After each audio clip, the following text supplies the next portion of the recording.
Menarik kalau saya cuba kaitkan dengan apa yang diungkapkan oleh seorang tokoh ulama yang kita mungkin kenal sejarah kehidupannya kalau kita baca di kalangan ulama tabi'in seawal zaman itu, itulah Al-Hasan Al-Basri, Al-Imam Al-Hasan Al-Basri, yang telah mengungkapkan satu perkataan cukup menarik di mana katanya tiada suatu kemanisan yang penting dalam hidup beragama ialah bila mana kita mampu untuk memberi bimbingan nasihat dan mendengar nasihat. Ini kemenangan penting memaniskan hidup beragama. Bila kita mampu beri nasihat dan kita sedia mendengar nasihat bimbingan orang lain. Jadi saya kira dalam hal ini korang dengar ya, saya kira mudah-mudahan suara saya dapat saya angkat sikit, kalau tak banyak pun. Jadi yang pentingnya ialah semangat beragama ni kita kena bina semacam tu. Bila kita mampu untuk beri nasihat, dengan nasihat ini satu kemenangan kepada kita. Dan itulah maka kata Al-Hasan Basri itu kemanisan. Dan itulah sebenarnya yang disebutkan oleh Allah Azza wa Jalla dalam Al-Quranul Karim. وَذَكِّرْ فَإِنَّ الذِّكْرَ تَنْفَعُ الْمُؤْمِنِينَ. Berilah peringatan, kerana peringatan disampaikan ada manfaat kepada orang-orang yang beriman kepada Allah Azza wa Jalla. Jadi saya cuba nak ringkaskan, ini tak panjang ni, saya nak cakap dalam masa yang terbatas sekadar untuk tazkir ke diri saya dan sidang rakan-rakan taulan yang masuk, dah 21 orang sekarang ini, Alhamdulillah. Yang pertama sekali, kita dalam hidup ini tuan-tuan tidak boleh bersikap individualistik dalam apa keadaan sekalipun kita hidup ini. Kita perlu satu cooperation, semangat kesatuan, kebersamaan, cooperation sama kita. Bukan bersikap individualistik. Aku, kamu. Apalagi dalam kerangka beragama, banyak benda yang kita mungkin tidak ketahui, yang orang lebih tahu. Banyak benda yang orang lebih faham, kita tak faham. Dan ada yang kita tahu, orang tak tahu. Ada yang kita faham, orang tak faham. Jadi kena ada satu kebersamaan. وَتَعَوَنُوا عَلَى الْبِرِّ وَالتَّقْوَى وَلَا تَعَوَنُوا عَلَى الْإِثْمِ وَالْعَدْوَانِ. Bersaling bantu dalam perkara kebaikan, taqwa, dan jangan bersaling bantu dalam perkara dosa dan permusuhan. Ini asas yang penting. Artinya tuan-tuan, puan-puan sekalian, rakan taulan semua, bila ada semangat kesatuan beragama ini dalam kerangka nasihat bimbingan ini, kita akan beroleh ketenangan, keselamatan, kerahmatan, keberkatan, keselesaan dalam kehidupan beragama kita. Kerana saat kita buat silap, ada orang tegur. Saat kita buat kesilapan, orang bimbing kita kembali, selamatkan kita. Saat kita buat benda baik, orang bersama kita, Alhamdulillah. Dan saat orang buat kesilapan, kita tegur dia, kita boleh bimbing tangannya untuk selamatkan daripada kemusnahan dan seumpamanya. Ini perkara penting. Saya sebut ini sebab apa? Sebab saya fikir, pada hari ini kadang-kadang ada kalangan kita, ialah manusia, yang sikapnya tidak boleh menerima teguran ataupun peringatan.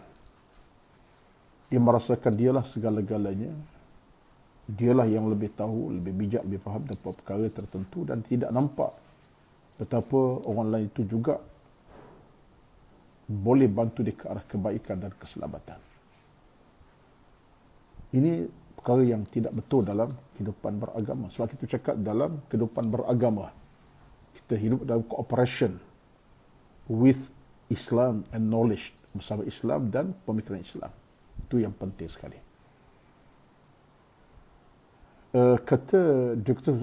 Yusuf Al-Qardawi daripada bukunya tentang Al-Awliyat ataupun keutamaan dalam Islam, disebut bila kita boleh buka kita punya pemikiran kita dalam menerima kebaikan orang dan boleh mencipta ruang-ruang untuk bersama orang lain, itulah suatu kemenangan awal kita. Kenapa? Kerana kata Qardawi, kita mengetahui siapa kita sebenarnya. Di mana kelemahan kita, kekurangan kita, kekuatan kita, kelebihan kita. Manusia begitu sifatnya. Manusia tidak akan sempurna, lengkap sampai bila. Ada titik kelemahan, titik kekuatan pun ada. Ada titik kelemahan, ada titik kekurangan, titik kekuatan pun ada. Jadi kita nak kena fahami, itulah manusia. Allah jadikan kita tidak selengkapnya sebagai manusia yang lengkap. Kita bukan malaikat, kita bukan nabi-nabi, tidak rasul. Jadi kata Qardawi, bila kita faham siapa kita dan boleh memahami siapa kita sebenarnya, maka ini merupakan satu langkah bijak kita untuk kita bina satu kehidupan yang sejahtera, selamat dan seumpamanya baik. Tuan-tuan puan semua, saya nak kaitkan begini sebenarnya. Bahawa apa tu? Allahu Akbar, ya. Tisha, suami saya meninggal dunia lepas sebab COVID, takziah, dah seminggu sebab pisah dengan anak-anak. Anak berpisah dengan di pusat kuarantin. Ustaz doakan kekuatan kami agar kuat hadapi. Ya Puan Atisha, pertama saya nak ingatkan Allah punya ketentuan sesuatu yang pasti akan berlaku. Hari ini Puan Atisha diuji oleh Allah dengan suami meninggal, anak-anak pun berpisah dengan Puan. Ada yang di pusat kuarantin seumpamanya. Ini hari Puan. Kita tahu bila hari kita yang datang kemudian saya mungkin sendiri. Jadi yang pertama kita yakin Allah nak uji kita demi kemanisan yang menanti di hadapan kita. Itu satu. Yang kedua Puan Atisha juga saya ingatkan bahawa yang mana bila Allah uji ini, Allah nak jadikan kita dekat kepadanya. Hampir kepadanya. Ahlan wa sahlan Ustaz Syamsul Dabat, ya. Masya-Allah. Ahlan wa sahlan. Tidak ingat jumpa dengan Lenta minggu lepas, ya. Telah gabut juga, ya. Baik. Ini pun tak ada syaya. Apapun keadaannya, suami tidak ada. Rezeki masih ada bersama Puan. Itu anak-anak, insya-Allah Allah beri kesihatan yang baik, menjadi pembantu setia Puan untuk meneruskan kehidupan. Artinya mereka bersama Puan. Doa kesihatan bagi mereka, dijauh daripada penyakit dan seumpamanya. Mr. Songkok sibling, terima kasih kerana Songkok yang begitu cantik dan padu, dan saya cukup kagum dengan Songkok sibling semenjak lama, dan saya telah miliki sampai set dalam 5-6 kotak dah, ya. 6 kotak dah saya ingat. Mr. Sibling, terima kasih banyak-banyak di atas pemberian diberikan. Harga pun mungkin insya-Allah. Ustaz Ilyas, Allahu Akbar. Malu pula dengan Ustaz Ilyas, ya. Baik tuan-tuan puan semua, Puan Tisha tadi, anak-anak masih ada. Mereka lah harta Puan, segala bagi Puan. Mudah-mudahan dengan mereka bersama Puan membina hidup seterusnya, Allah rezekikan insya-Allah rezeki yang dimurahkan, kesihatan yang baik, dan percayalah puan-puan, Puan Tasha doa kepada anak, anak doakan puan-puan, insya-Allah Allah berkongsi kebaikan untuk hari yang mendatang. Sebab Allah tidak akan jadikan kita dalam keadaan, terima kasih Ustaz Ilyas atas doa kepada anak. Alhamdulillah, ya, syukur pada Allah Azza wa Jalla. Doa orang berkat ni insya-Allah diberkati Allah Azza wa Jalla. Allah tidak sia-siakan. Sebab Allah ni sayang kepada kita dengan 2 syarat, 3 syarat, 2 ke 3, 2 syarat. Yang pertama, bila kita tak lupa untuk terus insaf betapa Allah Maha Kaya. Khaliqu kulli syai. Allah Maha berkuasa urusan perkara. Itu pertama. Yang kedua, kita tak lalai untuk mohon kepada Allah keselamatan, keampunan, kerahmatan, keberkatan. Kepada Allah kita berpegang. Dia Puan Atisha, ujian yang datang untuk mengajar kita supaya lebih bersabar, dan insya-Allah kepada suami yang telah meninggal itu, kita doakanlah mudah-mudahan Allah berikannya ruang pahala yang besar kerana meninggal beliau dalam COVID-19. InsyaAllah syahid. Allah gantikan hidupnya dengan ketenangan di alam barzakh. InsyaAllah dengan doa anak-anak pula pada babanya, ayahnya yang berpanjangan. Dan Puan sendiri sebagai isteri kepada suami meninggal itu adalah berkat insyaAllah. Apa tu? Ya, saya nak sambung tadi. Awal sebut tadi tentang persoalan kita dengan apa kata Qardawi. Itu kemenangan kita. Satu, maka setiap apa pun titik kesombongan kita kena buang ke tepi. Apapun titik rasa hebat, kita kena buang jauh-jauh. Tuan-tuan, saya nak ibaratkan kita ni seumpama tangan lah. Tangan kita walaupun kita dua tangan, tak kat mana kekuatan kita. Tak kuat mana pun, mungkin genggaman tangan kalau kita hentak kayu patah. Tapi apa kekuatan tangan ni akan begitu kukuh selama-lamanya. Satu hari, bila Allah ambil kekuatan tangan, nak angkat pun tak mampu. Usaha nak angkat, nak pegang pensel, nak pegang bolpen pun tak mampu. Nak angkat barang tak mampu. Padahal tangan gagah satu masa. Artinya bila sampai masa, kekuatan Allah akan ambil. Jadi kalaulah begitu keadaan kita, nak sombong apa? Baik pemikiran kita, kekuatan fizikal kita, kekuatan apa kita ada, sekalipun bukan hak kita. Semuanya dalam hukum agama disebut sebagai nahnu umana'ullahi 'alal ardi. Kita merupakan pemegang amanah Allah sementara saja. Amanah kuasa sementara. Amanah harta sementara. Amanah kesihatan sementara. Amanah rezeki kehidupan sementara. Bahkan amanah anak-anak dalam kediaman pun sementara. Amanah apa pun, semuanya sementara. Bila sampai masa, kita akan pulangkan kepada Allah satu persatu. Yang tinggal, tajuk apa Ustaz? Tajuk umum. Saya nak kaitkan tentang persoalan kita mesti berlapang dada dengan kehidupan yang kita ada. Jangan sombong, jangan angkuh dengan apa kita miliki. Tajuk saya umumlah ya. Semua milik Allah belaka. Yang kita ada ialah di penghujung apa dia tuan-tuan? Balutan kain putih. Itu pun harga kain putih pun tidak semahal mana. Hanya mungkin 1 meter RM8 saja, RM10 saja. Itu yang kita miliki. Sekadar itu pun tak lama. Bila masuk ke alam barzakh, alam kubur kita, 2 hari kemudian kain itu menjadi hancur, dimakan ulat-ulat tanah oleh tanah yang kita diami. Jadi mana kita? Jadi kesombongan dalam hidup ini kita kena ketepikan. Dan orang yang sombong ini, kata Imam Al-Ghazali, orang yang telah mencipta kepayahan di alam sana. So, orang sombong ini orang dianggap sebagai orang yang mencipta kepayahan. Apa dia? Mereka akan hidup dalam keadaan tidak dilihat oleh Allah Azza wa Jalla. Kerana orang sombong ini disebut sebagai orang yang angkuh kepada Allah Azza wa Jalla. Itu satu. Yang kedua tuan-tuan, ya, tajuk apa? Umum. Tanya tajuk apa umum. Saya cakap tentang kita mesti ada nilai kebersamaan sama kita. Itu tajuk saya. Kita nak cipta satu sifat cooperation, kebersamaan sama kita, dan tidak ada semangat-semangat yang sifatnya angkuh sombong tadi. Baik.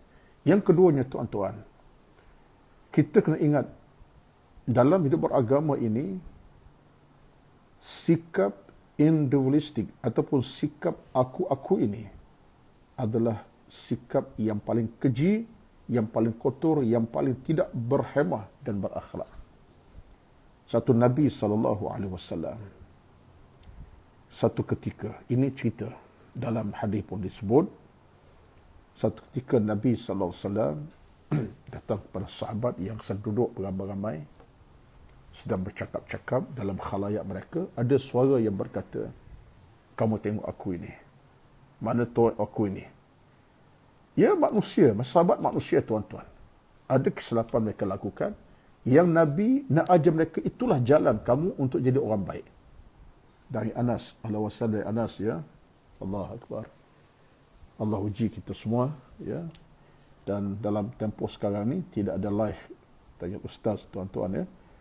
InsyaAllah Allah uji kita dalam kesempatan suasana PKP memaksa tidak ada live, dan saya dengan Anas pun sepatutnya bersama live dalam TLU Ustaz pada 26 hari bulan akan datang.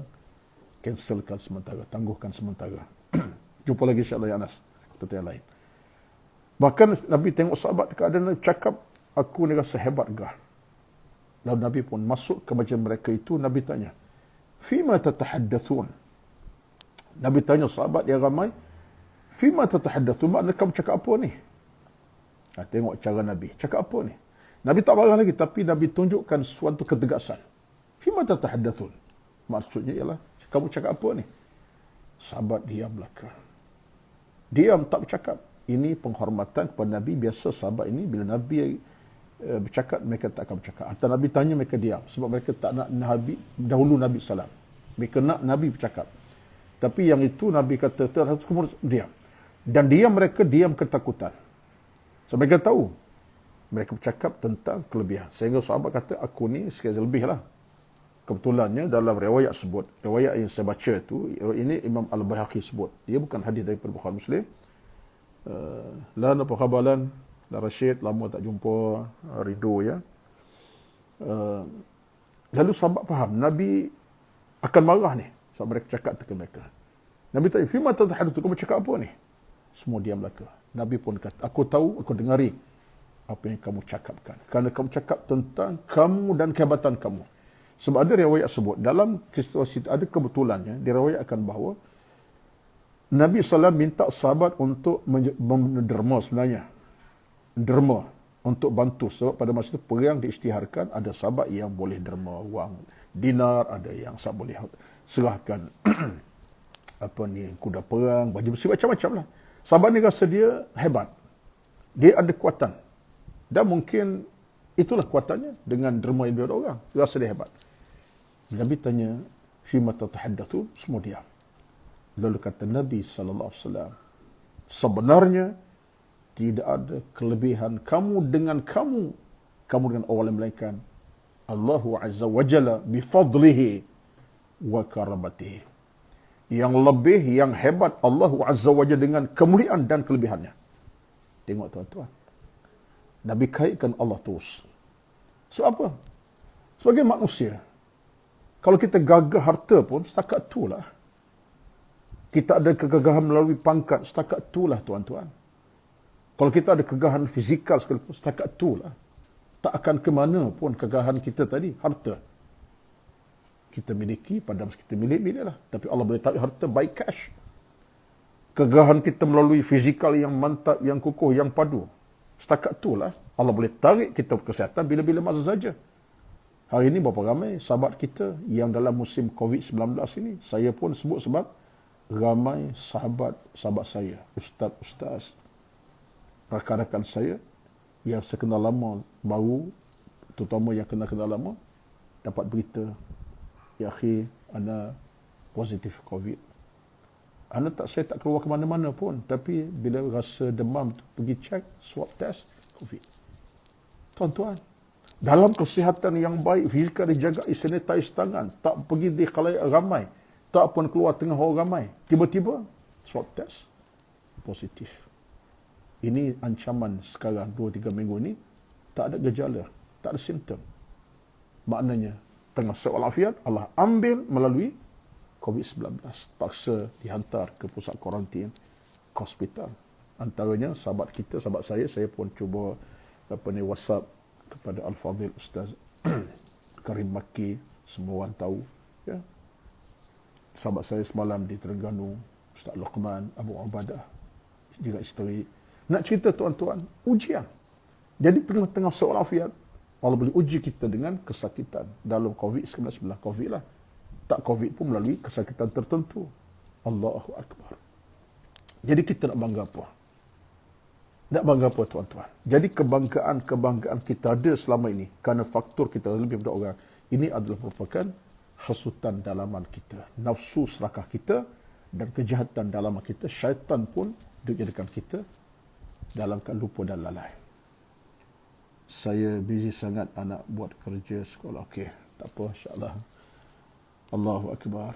Tuan-tuan, puan-puan, Puan Lela Dila Rosa ya, yang sentiasa bersama dalam banyak program ilmu di mana-mana pun, IG-nya, FB dan seumpamanya. Tuan-tuan, puan semua. Jadi saya tak berpanjang ni, masa saya ambil sikit saja.